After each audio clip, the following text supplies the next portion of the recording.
জুবিন গাৰ্গে এজনী ছোৱালীক এডপ্ট কৰিছিল।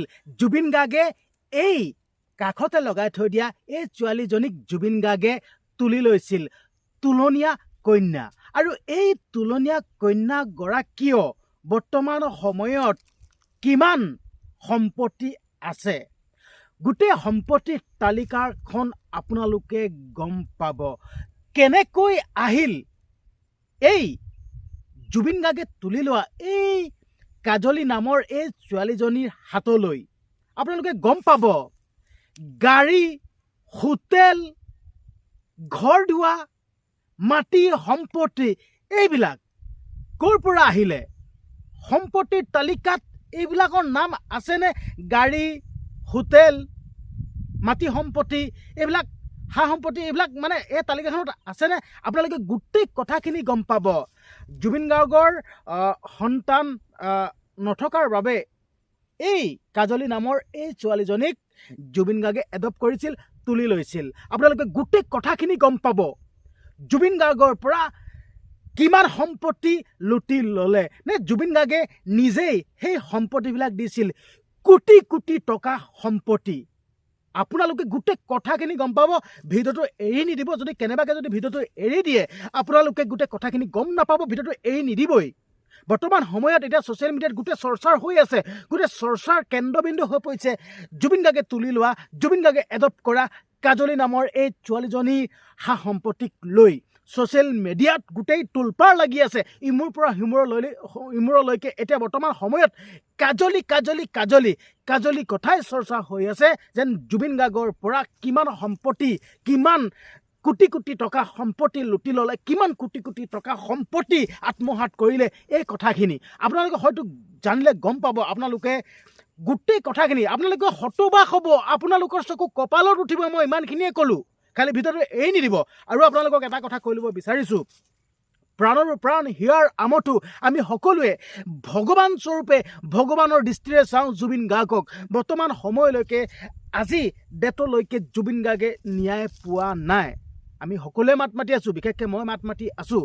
তো কিছুমান সময়ত এনে কিছুমান কথা মনত খেলাই যায়। জুবিন গাৰ্গৰ যেতিয়া সেই খবৰটো আমি পাইছিলোঁ, তেতিয়া অসমবাসীৰ ৰাইজে যেনেদৰে সকলোৱে এষাৰে মাত মাতিছিল, যেন জুবিন গাৰ্গৰ লগত যি কাণ্ড সংঘটিত হৈ গ'ল, তো সেই সংঘটিত কৰা সেই লোককেইজনৰ কঠোৰতম শাস্তি হ'ব লাগিব আৰু জুবিন গাৰ্গে ন্যায় পাব লাগিব। তো এনেকুৱা কথাখিনি কৈ আছিল। কিন্তু এতিয়া বৰ্তমান সময়ত নিমাত হয়তো আপোনালোকেও এই কথাখিনি মন কৰিছে। কিন্তু কিয় নিমাত, কেলৈ নিমাত মই কিন্তু নাজানো। কিন্তু হ'লেও মোৰ মনৰ কথাটো কৈ দিছোঁ, যেন বৰ্তমান সময়ত এতিয়া নিমাত। কিন্তু মই মোৰ ফালৰ পৰা এটা কথাই কৈ আছোঁ, যেন #জাষ্টিছ ফৰ জুবিন গাৰ্গ। জুবিন গাৰ্গে যেতিয়ালৈকে ন্যায় নাপাব, তেতিয়ালৈকে কিন্তু মই মাত মাতি গৈ থাকিম। ছ'চিয়েল মিডিয়াত মই প্ৰতিবাদ কৰি থাকিম, যিহেতুকে মোৰ কাম বন আছে ন।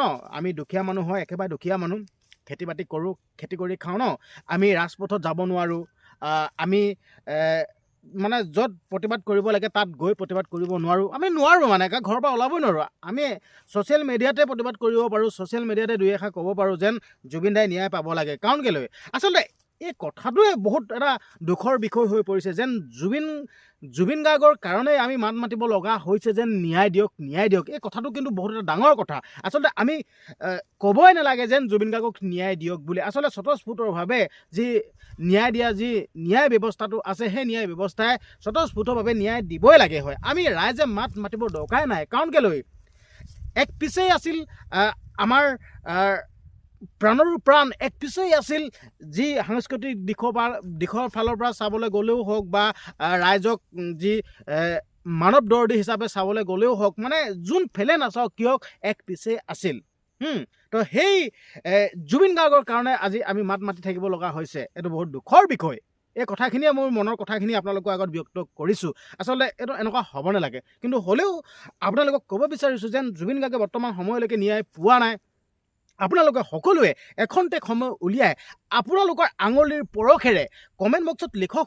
অনুৰোধ কৰিছোঁ। আচলতে এইটো অনুৰোধ কৰিব লগা কোনো কথাই নাথাকে। কিন্তু হ'লেও আপোনালোকক কৈছোঁ, যেন আপোনালোকে সকলোৱে কমেণ্ট বক্সত লিখকচোন, #জাষ্টিছ ফৰ জুবিন গাৰ্গ বুলি লিখক। আপোনালোকৰ ধন সা সম্পত্তি একো ক্ষয়ক্ষতি নাযায়।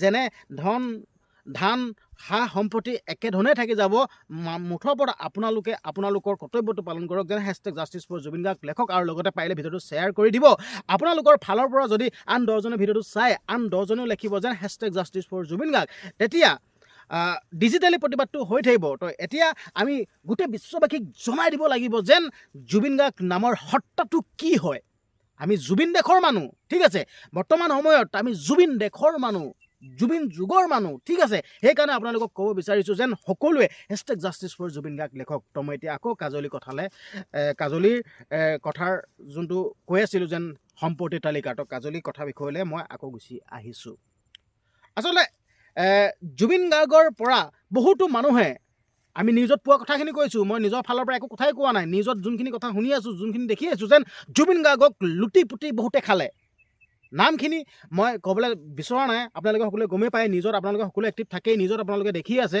কিন্তু জুবিন গাৰ্গৰ পৰা লুটি পুটি খালে কোটি কোটি টকা লুটি পুটি খালে তো বৰ্তমান সময়ত যিসকলে লুটি পুটি খালে তো সেই তেনে সময়তে কাজলী নামটো ওলাই পৰিছে কাজলীৰ হাতত এতিয়া বৰ্তমান কি কি সম্পত্তি আছে সম্পত্তিৰ তালিকাখন আপোনালোকৰ আগত মই কৈ দিম এতিয়াই কৈ দিম ভিডিঅ'টো এৰি নিদিব আচলতে বৰ্তমান সময়ত কাজলী এতিয়া কিমান কোটি টকীয়া মালিকনী কিমান কোটি কোটি টকা আছে কাজলীৰ ওচৰত এই কথাটো মই কৈ দিয়াৰ লগে লগে আপোনালোকৰ চকু কপালত উঠিব আপোনালোকে ভাবিবলৈ বাধ্য হ'ব আপোনালোকে হতবাক হ'ব এইটোৱে ক'লোঁ কাজলীৰ ওচৰত এতিয়া কিমান সম্পত্তি আছে গাড়ীৰ পৰা আদি কৰি ডাঙৰ ডাঙৰ অট্টালিকাৰ পৰা আদি কৰি ৰেষ্টুৰেণ্ট মাটি সা সম্পত্তি কিমান আছে সেই সম্পত্তিৰ লিষ্টখনত এইখিনি অন্তৰ্ভুক্ত আছেনে বাৰু আপোনালোকে গম পাব তো মই এতিয়াই কৈ দিব বিচাৰিছোঁ আচলতে কাজলী জুবিন গাৰ্গে তুলি লোৱা জুবিন পাপাৰ ছোৱালী কাজলীৰ ওচৰত সম্পত্তি বুলিবলৈ এতিয়া মাথো আছে যি হোৱাটছএপত মেছেজ কৰিছিল সেই মেছেজকেইটা আছে আৰু যি ফোনত কথা পাতিছিল সেই ফোন লিষ্টখন আছে গম পাইছে আৰু জুবিন গাৰ্গে কাজলীক যি জীৱনদান দিছিল তো সেই সম্পত্তি আছে বুজি পালে এই কথাকেইটা কাজলীয়ে নিজ মুখে কৈছিল যেন মোৰ ওচৰত এটা সম্পত্তি বুলিবলৈ জুবিন গাৰ্গৰ লগত কথা পতা যি মেছেজ আছে যি ফোন কল লিষ্টখন আছে মোক যি জীৱনদান দিলে তো সেইকেইটা সম্পত্তি আছে আৰু কৈছে যেন মোৰ এই সম্পত্তিকেইটা কোটি কোটি টকাতকৈ বেছি মূল্যৱান হয়ো তো এতিয়া এছামে কৈ আছে যেন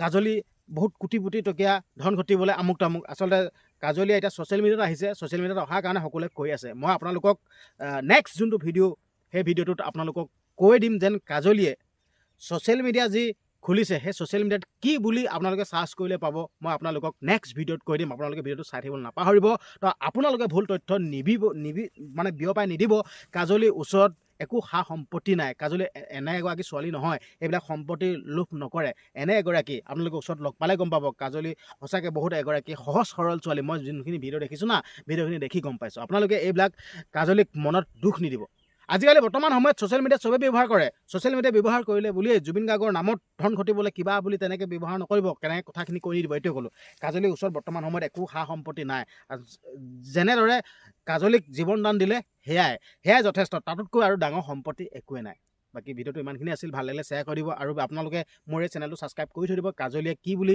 ইউটিউব চেনেল আৰম্ভ কৰিছে কি বুলি ছ'চিয়েল মিডিয়াত আপোনালোকে চাৰ্চ কৰিলে পাব এই কথাখিনি গম পাই থাকিবলৈ কাৰণে ভিডিঅ'টো চাই থাকিব আৰু চেনেলটো ছাবস্ক্ৰাইব কৰি দিব ধন্যবাদ